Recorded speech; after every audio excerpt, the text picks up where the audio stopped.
Yeah, man. That is That's Spanky exciting, Brown on the man. other end. Yeah, I hate to do this to everybody because I realize that many of the people in this part of the world would be so happy to see a Heisman Trophy winner come to Knoxville. But if Barry is your Heisman Trophy guy at the end of this year, as much as I hate to say it, I think it's a bad sign for the University of Tennessee. If he's still a favorite come November or even, dare I say, December, I'm afraid that it would be because there are some people on the Hill putting Mr. Barry and his Heisman candidacy above the team. Because if he is as good as advertised, he's not going to get more than 2 or 3 chances a game to pick off a pass. You just break those things up. Nobody's going to be thrown to that side of the field if he's as good as advertised.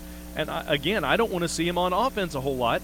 You get your best defender hurt trying to, run in a Statue of Liberty play or an end around. It doesn't make any sense. No, you're not going to see him on offense. And so as long as, and I have no reason to believe anybody on the Hill would do this. I don't think Kiffin and company would. But you have to make sure you don't come down on Eric Berry when he is no longer a Heisman candidate by the beginning of October. It's probably because he's playing well, not because he's out there running for touchdowns. It's just that teams aren't going to throw to that side of the field. They're not, he's not going to get the numbers probably. Defensive backs don't win Heisman trophies. No. unless they're up against the best quarterback in the nation. And everybody assumes he's going to pick off 14 passes. You know what? If they throw the ball at him 15 times this year and he picks off 4, hey, that's a good year. You've shut down your part of the field. I will disagree with you. When Charles Woodson won, and Peyton Manning should have won it. Yeah, it's because I think it's because somebody's wife on the committee. You know what? Y'all don't never give it to the defensive boys, and they work just as hard. You ain't for a defensive player to win the Heisman Trophy. But Charles Woodson won it, and they shafted Peyton Manning out of it, and that's what it is. Now the talk is there has been a serious defensive candidate for the Heisman. I think Barry's the first one in years, right? He's the first serious Heisman candidate. It's somebody, but he's a serious candidate. Well, you're exactly right, Mark. Nobody would play. Nobody would play to him. Yeah, nobody would throw his way. I will say, if he's in the hunt, then that's a good sign. Actually, I will disagree with you that if he's still in the hunt for the Heisman, that's a good sign for the team because he's not going to win it by playing offense. He's going to win it by playing defense. Sure, and he's going to have the opportunity to. Right, I think that means they're going to win a lot of games because right. 5 and 6 guys don't win Heismans. Exactly. Oh, wait a minute, yes. Yeah.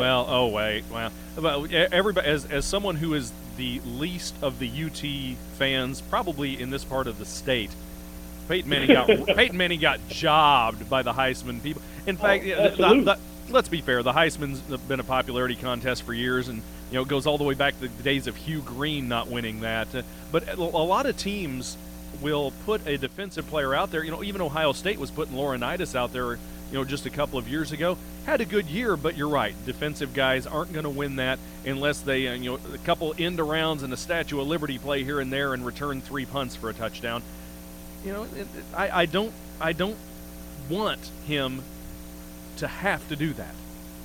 I'm still of the mind that the Heisman Trophy is a joke, and it always will be. Yeah. Since '97, but so I don't really care. 97. If he wins, does it matter? I get it'll obviously be a great thing for the university, but it's a joke, and until they rescind the '97 trophy and take it away from Woodson and give it to Peyton, then it's over. Then it's just a joke. The Heisman Trophy doesn't mean anything.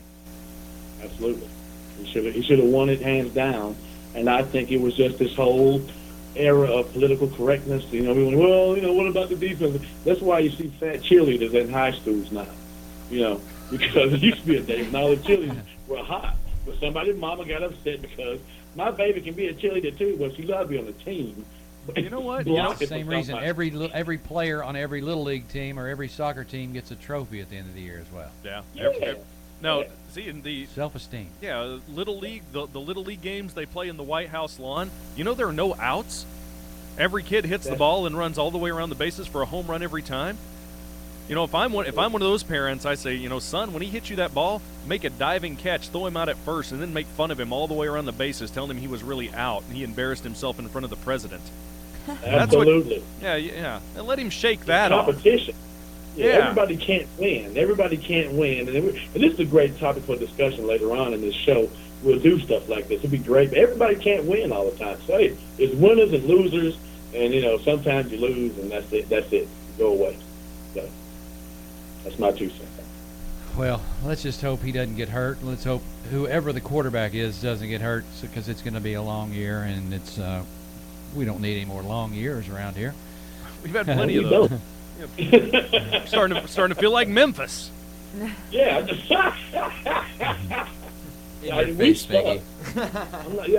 I will be the first. Memphis off football. We suck it bad, but they're terrible. They're terrible. But it's Memphis. It's my hometown. We number 1 in murder and barbecue. That's what counts. Murder and barbecue. That's a T-shirt right there. Where do you go to tailgate murder and barbecue in Memphis? Anywhere you want. You hang out at the casino parking lot there. Yeah. I think there's a lot. That's where you go. The murder capital of the world. Hey, man. We're having a tailgate. You guys bring some barbecue. We're gonna just go downtown, find a safe place, and watch people shoot each other. and it's free. As long as you're willing to pay for parking. And you can eat barbecue. In Memphis, you tailgate from a hearse. That's how you do it. Not a good segue, I would say, but I was going to say that 3 minutes. The player that most people are looking forward to running out on the field, maybe we can talk about that a little bit tomorrow. Obviously, Eric Berry's going to be at the top of the list of most. I don't think anybody's really looking forward to seeing Jonathan Crompton run on the field, for instance, but I think most of us are looking forward to seeing Bryce Brown run out on the field early in the season, as opposed to in years past when the best player sat on the bench because he was a freshman. I think we're going to get the chance to see the best player on the field right out of the gate. We've got lots of practice to find out what happens. First media access to practice next week. Spanky, you're going to be over there shaking hands with some of the guys, I hope. Yes, I am. I'm looking forward to it. To my first game in Neyland Stadium as well. I'm really excited about it. 2 minutes.